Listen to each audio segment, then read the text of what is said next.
So hey guys, Jai Hind. Welcome back to Vardaan's Gurukul. एक बार फिर से आपका स्वागत है एक नई वीडियो में। तो बेसिकली आज की वीडियो रहने वाली है यूपीएसआई हिंदी स्ट्रेटजी को लेकर। तो जितने भी स्टूडेंट्स इंतजार कर रहे थे यूपीएसआई हिंदी स्ट्रेटजी का, तो आज मैं लेकर आ चुका हूँ हिंदी की स्ट्रेटजी। अभी तक मैं इसलिए नहीं ला रहा था, इग्नोर कर रहा था चीजें, इसलिए क्योंकि अभी तक मेरा एग्जाम था और आज भी मेरा एग्जाम ही था। सुबह की फर्स्ट शिफ्ट में मेरा एग्जाम था एचसीएम का। उसका मैंने अपना एग्जाम रिव्यू भी आकर डाल दिया है दोपहर के आने के बाद। अब मैं वीडियो डालने वाला हूँ दो बैक टू बैक, जो कि रहेगी एक सीजीएल मैथ्स स्ट्रेटेजी, जो कि केवल प्री के बेसिस पे रहेगी। 5 मिनट की वो वीडियो रहने वाली है, ज्यादा लेंथ की मैं नहीं बनाऊंगा। और सेम ये यूपीएसआई हिंदी वालों के लिए ये हिंदी स्ट्रेटेजी, ये भी 5 से 4 4 से 5 मिनट की रहेगी। उससे ज्यादा की रखूंगा ही नहीं मैं। उसमें ही अगर आपको समझना होगा तो समझ में आ जाएगा, और उसी के बेसिस पे आप अपनी स्ट्रेटेजी फॉलो करके अपने आप से प्लान बना के खुद से चीजों को फॉलो कर सकते हैं। ये नहीं कि आपको मेरी स्ट्रेटेजी फॉलो करनी है, मैं आपको एक ओवरव्यू दे दूंगा कि हिंदी आपको कैसे करनी है।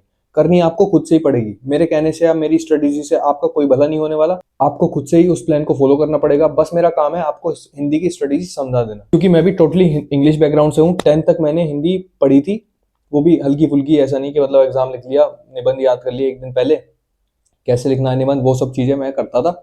और अब हिंदी जब पढ़ी थी मैंने, लास्ट 2023 में पढ़ी थी, यूपी कांस्टेबल का एग्जाम था जब, और उसी की हिंदी आज मुझे आज तक काम आने वाली है। और यूपीएसआई जो मैं दूंगा अभी 2026 का, उसमें भी काफी काम आएगी, कि अब मेरे एग्जाम हो चुके हैं और अब मैं टोटली यूपीएसआई में सम्मिलित हो जाऊंगा एक तरह से। और एक चीज और मैं आप सभी को कहने वाला हूँ कि भाई, जो आपने प्यार दिखाया है ना लास्ट 6 से 7 वीडियो के लिए, भाई बहुत बहुत धन्यवाद उसका।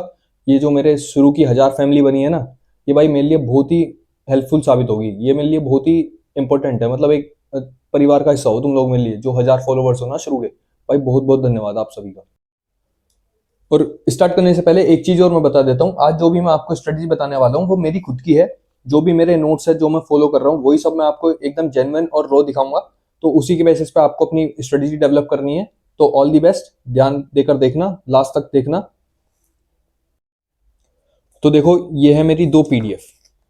ये 2 पीडीएफ है और एक मेरी बुक भी है। वो बुक मैं लाना भूल गया, सोचा था रूम पे रखी होगी, लाइब्रेरी में सोचा रूम पे रखी होगी। अब रूम पे आके पता चला वो लाइब्रेरी में रहेगी।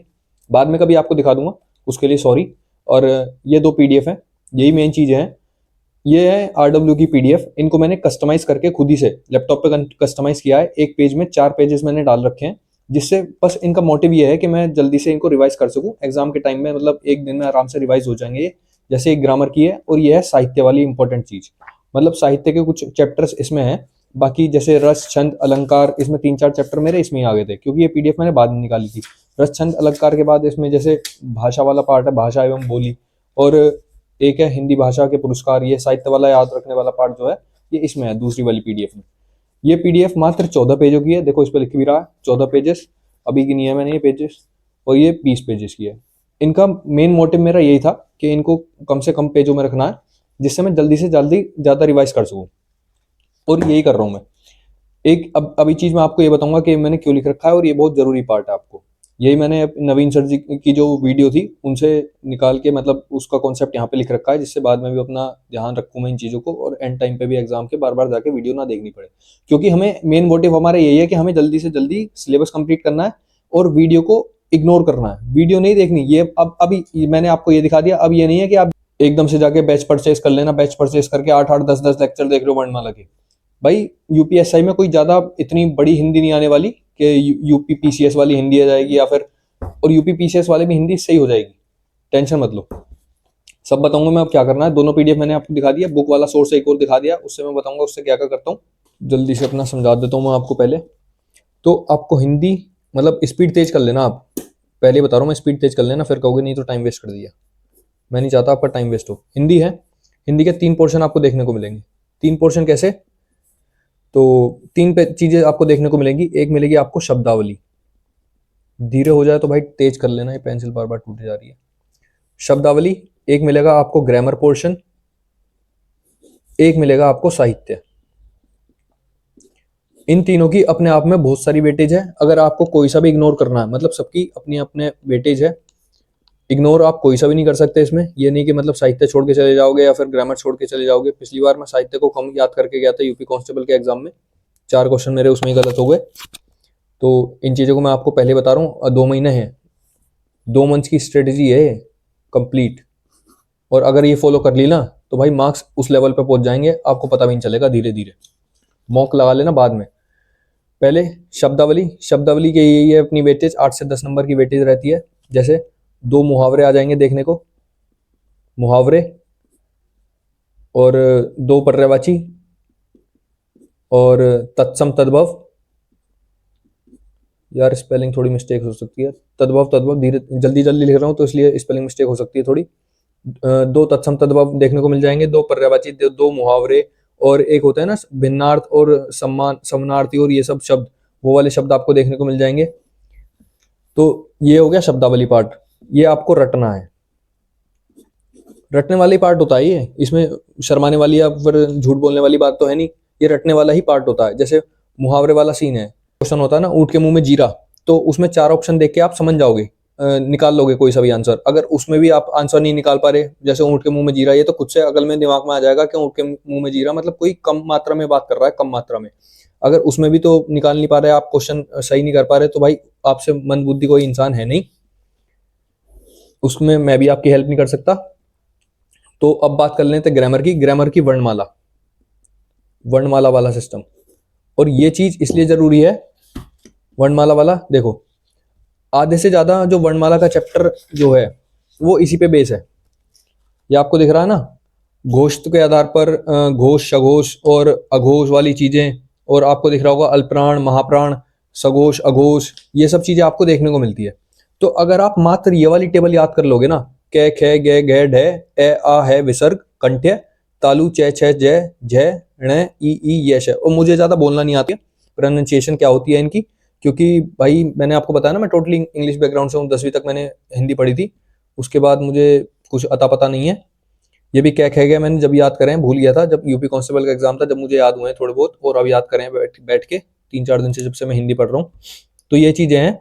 तो आधी चीजें मतलब जो वर्णमाला के 1 से 2 कॉन्सेप्ट आपको देखने को मिलेंगे ना, वो घोष, सघोष और आपके अल्पप्राण, जैसे 1-3-5 वाला सिस्टम जो होता है 1-3-5 वाला, वो इन्हीं चीजों से देखने को मिलेगा। अगर 1-2 क्वेश्चन, अगर वर्णमाला में 100% क्वेश्चन आएंगे ये पता है, तो 90% यही है उम्मीद है कि घोष सघोष से आएंगे वो क्वेश्चन, अल्पप्राण महाप्राण इन चीजों से आएंगे। तो जैसे वर्णमाला वाले चैप्टर हो गया, एक हो जाता है रस, छंद, अलंकार, इनसे क्वेश्चन देखने को ही मिलेगा। जैसे एक हो गया समास वाला चैप्टर, बहुत जरूरी है समास।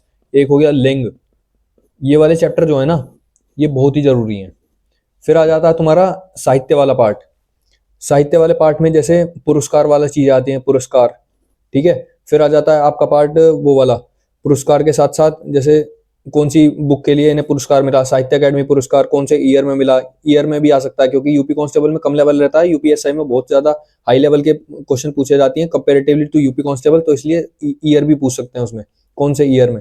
यूपी कांस्टेबल में ईयर पिछली बार नहीं पूछे गए थे। और पुरस्कार की बात हो गई। पुरस्कार के साथ साथ आपको भाषा एवं बोली का भी पार्ट इसी में आ जाता है साहित्य में। और एक अलग पार्ट होता है गद्यांश और पद्यांश का, जिसमें एक पैराग्राफ होता है, पैराग्राफ में से आपको छांटना होता है चीजें, जैसे हम इंग्लिश में करते हैं। 4 से 5 क्वेश्चन उसमें रहते हैं। पिछली बार मेरी कम स्पीड थी इसलिए मैं ज्यादा कर नहीं पाया था उसको, पर फिर भी मैं थोड़े बहुत क्वेश्चन करके आ गया था। तो ये चीजें हैं, एक बेसिक अंडरस्टैंडिंग मैंने आपको दे दिया शब्दावली, ग्रामर और साहित्य की। और इसकी ज्यादा ठीक से मैं अगर समझा पाया हूँ तो बहुत बहुत शुक्रिया आपका। कमेंट कर देना, अगर दोबारा वीडियो चाहिए तो दोबारा बना दूंगा, ढंग से बना दूंगा, और कोई कमी लगी हो तो इसमें बता देना भाई। अब मैं बताता हूँ मेरी स्ट्रेटेजी क्या है। जैसे मैं ग्रामर का पोर्शन कर रहा हूँ, ग्रामर में मैंने वर्णमाला पढ़ा आज, वर्णमाला, यार फिर पेंसिल टूट गई। अगर मैंने जैसे आज वर्णमाला पढ़ा, वर्णमाला के 100 से 150 क्वेश्चन मेरे पीवाई की बुक जो है ना वो आदित्य वाली, उसमें प्रेजेंट है। तो मैं ये वर्णमाला पढ़ी, 1 पेज, 2 पेज और 2.5 पेज, ये 2.5 से 3 पेजों की वर्णमाला है। इसको मैंने पढ़ा, कितनी देर में पढ़ लूंगा, आधे से 45 मिनट के बीच में पढ़ लूंगा। अगर मैं नया हूँ, मतलब फ्रेशर, दोबारा से पढ़ रहा हूँ या शुरू से पढ़ रहा हूँ, तो मैं 40 से 45 मिनट में पढ़ लूंगा। फिर इन क्वेश्चन को लगा लूंगा जाके। वर्णमाला जो बुक से, मैं इसकी थ्योरी नहीं पढ़ूंगा, वर्णमाला की थ्योरी मैं बुक से नहीं पढ़ता, मैं बस 100 से 150 क्वेश्चन इसके लगा लूंगा जो कि मोस्ट रिपीटेड होते हैं, जो कि यूपी पीसीएस में आए हुए होते हैं, यूपी कांस्टेबल में आए हुए होते हैं, या फिर उत्तराखंड के यूके के एग्जाम में आए होते हैं, या फिर आरजे राजस्थान के एग्जामों में आए हुए होते हैं, और यूपीएसआई में आए हुए होते हैं। तो इनसे क्या है, एक बेसिक अंडरस्टैंडिंग और क्वेश्चन को देखने की क्षमता आपको पता चल जाती है, और एग्जाम में एकदम से देख के आप टिक मार के आगे बढ़ जाएंगे। ये चीजें आपकी बहुत तेज डेवलप हो जाती हैं। तो ये मैं करता हूँ ग्रामर वाला पोर्शन। अब बात करते हैं कि मैंने आपको शब्दावली पार्ट नहीं दिखाया इसमें, नोट्स में मेरी शब्दावली नहीं है, क्योंकि मैं नोट्स से शब्दावली नहीं पढ़ता। मेरी जो बुक है ना ये वाली आदित्य वाली, इससे ही मैं सारे शब्दावली रट लेता हूँ। रटनी आती है मुझे रटना ही है, मुझे और कुछ नहीं करना। ये नहीं है कि मुझे समझ के मुझे ज्ञान नहीं बटोरना, मुझे पेपर क्लियर करना है, तो इसलिए मैं रट लेता हूँ। ठीक है, रटने वाला सिस्टम अपना ये शब्दावली है। दिन के जैसे तत्सम तद्भव पढ़ लिए, एक चैप्टर निपटा दिया याद कर करके, क्योंकि पहले भी पढ़ा हुआ है मैंने। तत्सम तद्भव, पर्यायवाची मुझे कम याद होते हैं पर्यायवाची, इसलिए मुझे वो लिख लिख के करने पड़ेंगे। अभी 2 महीने है मेरे पास, तो मैं वही ऐसे ही करूंगा। मैंने बताया ना टोटली इंग्लिश बैकग्राउंड से हूँ, मुझे हिंदी बहुत कम आती है। पर्यायवाची जो थोड़े बहुत याद होंगे, जैसे सांप का सर्प, ये सब चीजें मुझे याद है थोड़ी बहुत, जो मैंने 10वीं में याद करी थी। और शब्दावली पार्ट हो गया। अब बात करते हैं साहित्य। साहित्य का यही वाला पार्ट है मेरे पास, जो मैंने आपको दिखाया कि ये हो जाएगा। जैसे रीतिकाल के लेखक कौन से थे, और एक ऑप्शन जो क्वेश्चन आते हैं वो आते हैं, जैसे मतलब उनका नाम क्या था, कि रीतिकाल में भक्तिकाल में उनके क्या कवियों के नाम क्या थे, जैसे निकनेम डाल देते हैं, वो वाला क्वेश्चन आता है बहुत बार। तो ये रेखा चित्र, ये है आत्मकथा रेखा चित्र एकांकी किसने लिखी। ये सब जो है उपन्यास एवं उपन्यासकार, पहला न्यूज़पेपर वाला क्वेश्चन आता है कि पहला सबसे पहला न्यूज़पेपर कौन सा आया था। ये वाले क्वेश्चन आते हैं, यूपी कांस्टेबल में देखने को मिला था मेरी खुद की शिफ्ट में। और ये साहित्य हिंदी पुरस्कार, हिंदी एकेडमी पुरस्कार, भारतीय ज्ञानपीठ पुरस्कार, ये सब जो भी पुरस्कार हैं साहित्य का पार्ट है। मैं इसी से याद करता हूँ, और बाद में 100 से नहीं, उसके 400 क्वेश्चन है मेरी बुक में, आदित्य की बुक में 400 से 300 से 400 क्वेश्चन है, वो मैं लगा के जाऊंगा। बस ये मुझे करना है हिंदी में, इसके अलावा मुझे कुछ नहीं करना। आपको चीजें अच्छे से समझ में आ गई होंगी। आपको इसमें खेल राइटिंग समझने का नहीं था। राइटिंग मेरी बहुत ठीक है, पर आपको इस जल्दी जल्दी समझाना था, कैमरे के साथ बोलना था, स्पीड में बोलना था, तो इसलिए उसी हिसाब से राइटिंग भी लिखनी थी। तो जितना मैं आपको बस एक तरह से बेसिक स्ट्रक्चर मैंने दिया है कि शब्दावली कैसे करनी है, ग्रामर कैसे करनी है, और साहित्य मैं ऐसे कर रहा हूँ। मैंने अपना बताया, अगर आपको ठीक लगे तो इसे अपना सकते हो, नहीं तो इसमें मॉडिफिकेशन करके आप कर सकते हो जैसे भी। और भाई वीडियो बहुत लॉन्ग हो चुकी है, 10 से 12 मिनट की आपको देखने को मिल जाएगी, 10 से 15 मिनट की भी हो सकती है। और उसके लिए सॉरी। वैसे मैंने आपको जल्दी जल्दी से दिखाया था, जल्दी जल्दी लिख के, इसलिए मेरी राइटिंग भी चेंज हो गई थोड़ी। आपको समझ में आया है नहीं मुझे पता नहीं। अगर आपको नहीं समझ में आया तो भाई दोबारा से कमेंट कर देना, मैं दोबारा से वीडियो बना दूंगा, कोई दिक्कत नहीं है। बस आपको समझ में आ जाना चाहिए। मेन मेन मोटिव मेरा यही है कि आपको समझ में आ जाए, आप अच्छे से अच्छे अपने नंबर ला पाएं जल्दी, 2 से 3 महीने में। और सबसे आखिरी बात मैं यही कहना चाहता हूँ कि भाई वीडियो के चक्कर में मत फंसना। अब ये मत सोचना कि बैच ले लूं, बैच लेके, मैं खुद बता रहा हूँ मेरे पास बैच था पहले, उसकी वीडियो मैंने आज तक नहीं देखी, तो मैं आपको भी क्यों कहूंगा कि बैच देखो, बैच की वीडियो देखो। एक मैंने, अगर आपको कॉन्सेप्ट याद नहीं है, जैसे रस छंद के कॉन्सेप्ट आपको याद नहीं है कि छंद में कैसे मात्राएं जुड़ती हैं, तो भाई इन चीजों को आप आधे से 1 घंटे में आराम से समझ सकते हो, और खुद की प्रैक्टिस कर लेना, आपको आराम से आ जाएगा। कोई यूपीएसआई में इतनी तगड़ी चीजें नहीं पूछी जाती। आप जाना यूट्यूब पे जाके नवीन सर जी की एक प्लेलिस्ट होगी यूपी कांस्टेबल वाली, वो सर्च कर लेना। उसमें 25 से 12 से ऐसी कुछ 20 के करीब वीडियो है, 18-20 के करीब वीडियो, मुझे ढंग से याद नहीं है, लेकिन वो एक 1-1.5 घंटे की है। उसमें प्रैक्टिस भी है और उसमें कॉन्सेप्ट भी है। शुरू में आपको कॉन्सेप्ट समझा देंगे, वो जैसे जैसे प्रैक्टिस करवाते रहेंगे कॉन्सेप्ट समझाते रहेंगे, और उन्हीं प्रैक्टिस करके आप अपने क्वेश्चन लगा सकते हो हिंदी के। भाई हिंदी हो, रीजनिंग हो, मैथ हो, चाहे जीके हो, क्वेश्चन आपको सबके लगाने पड़ेंगे। पीवाईक्यू क्वेश्चन आपको लगाने ही पड़ेंगे, चाहे वो यूपी के सारे हों, चाहे पैट के हों, चाहे आपको जहां से पैट के मिलने पैट के लगा लो, जहां से भी क्वेश्चन मिल रहे वहां के लगा लो, बस जाके स्कोर वहां पहुंच जाएगा, वहां आसमान में। समझ लो मेरी बात। और जो बुक मैंने आपको बताई है ना, अगर अभी होती है मैं दिखा देता। वैसे मैंने पिछली वीडियो में जो ओवरऑल स्टडी बताई थी यूपीएससी की, यूपीएसआई की, सॉरी यूपीएससी निकला मेरे मुंह से बार बार, यूपीएसआई की जो मैंने ओवरऑल स्टडी बताई थी, उसमें मैंने आपको दिखाया था वो बुक। और उसी बुक में मेरा इतना कॉन्फिडेंस है ना उस बुक से, क्योंकि जब यूपी कांस्टेबल का मैंने पेपर दिया था ना, वो बुक वैसे मैं यूट्यूब के शॉर्ट से देख के लाया था कि यूट्यूब के शॉर्ट्स पे ज्यादा बुक चल रही है, तो मैं वही ले आया था उठा के एकदम से। दिल्ली में रहता हूँ मैं, दिल्ली में एकदम भूल गई थी मुझे बुक, तो भारी दुकान थी, तो मैं उसकी बुक ले आया। बुक में जब मैंने पेपर दिया ना, जब बैठ के, उसमें एक तत्सम तद्भव आज भी मुझे याद है, एवं और तद्भव, एवं और त्यों, ये सब क्वेश्चन आए थे उसमें। एवं और त्यों का एवं तत्सम था, यो तद्भव था, और डिट्टो क्वेश्चन बुक में था, और डिट्टो क्वेश्चन क्वेश्चन पेपर में मैंने देख के आया था, और आते ही मैंने पेपर देके ढूंढा था वो आके, तो वो मिल गया था। बिल्कुल लाइक शेयर सब्सक्राइब बटन दबा के रखना भाई। धन्यवाद, जय हिंद।